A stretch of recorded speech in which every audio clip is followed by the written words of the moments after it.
you doing? Some brekkie. It was so extra.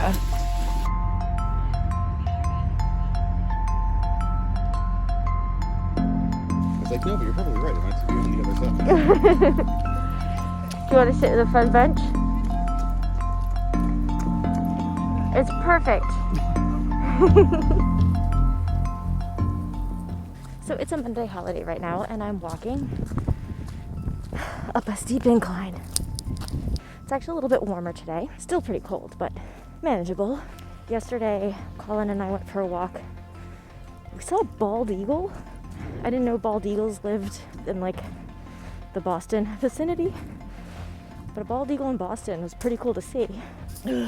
It was just like sitting on a frozen pond, eating a seagull. That's badass. The paths are very wet today. This morning it like downpoured, which actually I think got rid of most of the snow. Everything is very wet, very muddy, very cloudy, very gloomy.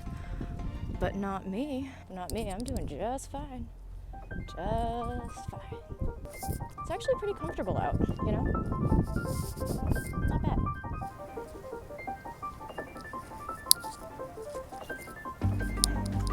Ugh.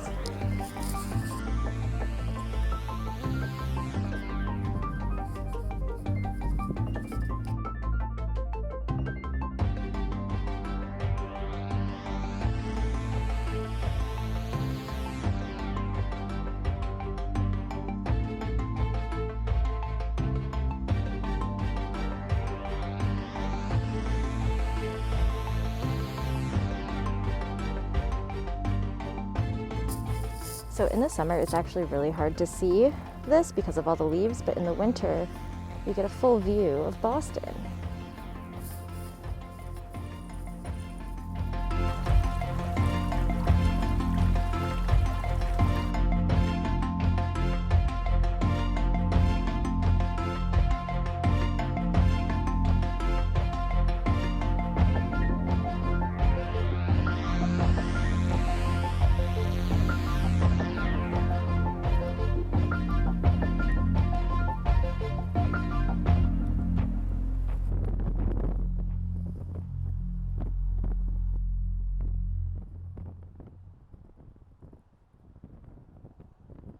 All right, so I'm getting dressed to go for a walk, and it's 13 degrees outside. Celsius is here. I think we can all agree that it's cold, but I used to be a bike messenger in Boston. So that means that I'd be riding my bike all day in this weather. Literally 2 pairs of leggings, 2 pairs of socks, and then what do we wear on top? All you need is a thin base layer and merino wool. That's all you need. Well, and like your jacket, but like this is all I've ever needed. You just layer these on. The key is to get layers that are like kind of tight on your skin because that'll insulate you. This is just an Under Armour shirt that's kind of like silky, and it's got the thumb holes so that you can put on gloves without the sleeve going all the way up your arm.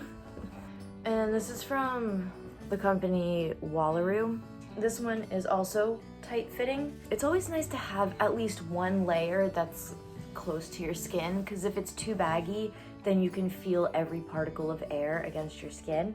And the only bad thing about being a bike messenger in the winter is just the amount of time that it took me to get ready every single day. Just layer, layer, layer, helmet, hair, baklava, a pair of leggings, a pair of pants, 3 pairs of socks, my bike shoes. And once you're all strapped in, you got your bag and your walkie-talkie and your... Yeah. Now that I'm all ready to go, we are not cycling today. We are getting in our steps, but it's cold out. I'm gonna take my hair down so that I get a little extra insulation around my ears and my neck. I'm gonna throw on a couple more articles of clothing and then we're gonna go.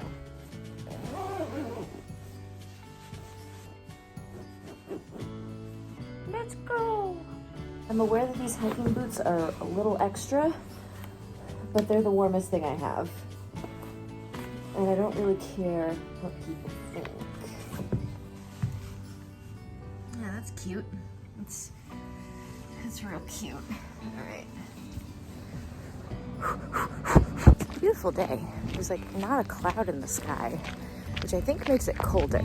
Like I feel like when it's cloudy or when it's snowing, it's not as cold because like the clouds insulate the heat. Could be wrong. Don't know how science works. I think I overdressed actually because I'm like sweating. I'm wearing a down jacket. This weekend we're getting a huge storm. We're gonna get possibly a foot of snow.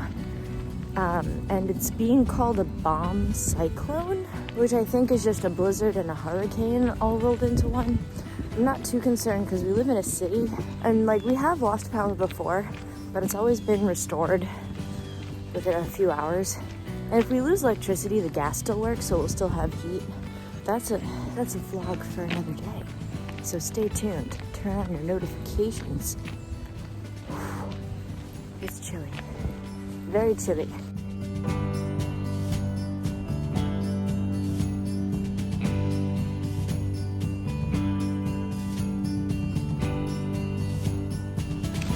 Another reason why I'm not totally worried about the snowstorm is because I've been through much worse.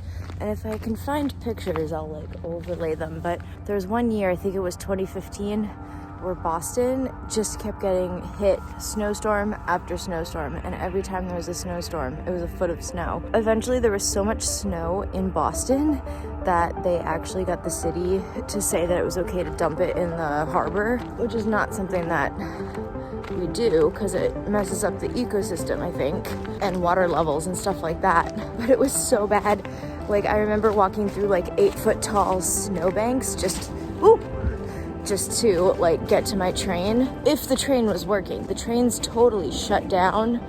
And one time I had to take an Uber into work and there was so much traffic because everyone was driving their own vehicles if they could dig them out of the snowbank, that it took an hour for me to go like 3 miles in an Uber, and it cost $100 to get downtown.